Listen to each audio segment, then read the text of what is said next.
I mean, I think that the way to understand why famine happens is to think about hunger right here in the United States, because we have 48 million people who are food insecure. 1 in 7 Americans are on what used to be called food stamps, the SNAP entitlements. And hunger happens in America, but no one in America would say the reason people are starving is because there's a shortage of food. You can go into a supermarket and find aisles bulging with food. The problem clearly isn't that America's not producing enough food. We've got plenty of food. The reason that people go hungry is because of poverty, and people are unable to afford food in this country. And that's why there is hunger in America. Now, it's hard to imagine that that's the cause of hunger elsewhere in the world, but in fact it is. And it's very much the same mechanism at work.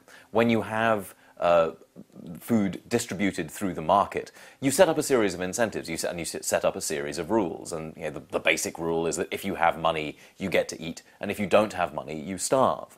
But in a time of famine, something else happens. In every major famine since the Second World War, there's always been food in the region. But what happens is that people who have food are able to sort of read the writing on the wall that there is hunger coming. And so if you are able to accumulate a lot of money, the smart thing to do is to buy food, because you know the price of that food is going to go up. If you can store that food, and if you can make it available at some point in the future, you know that hoarding food now and selling it for $1 a bag or whatever the unit is, today will net you a profit, but tomorrow you could sell it for $2 a bag. And so why not hoard and then regulate the flow of that food out into the world again?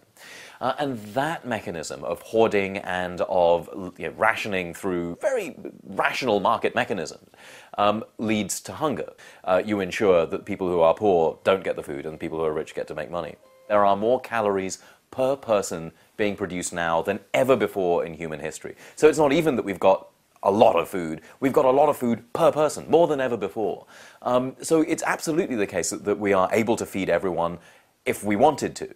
But the systems that we have set up are inimical to feeding people when we distribute food through capitalism.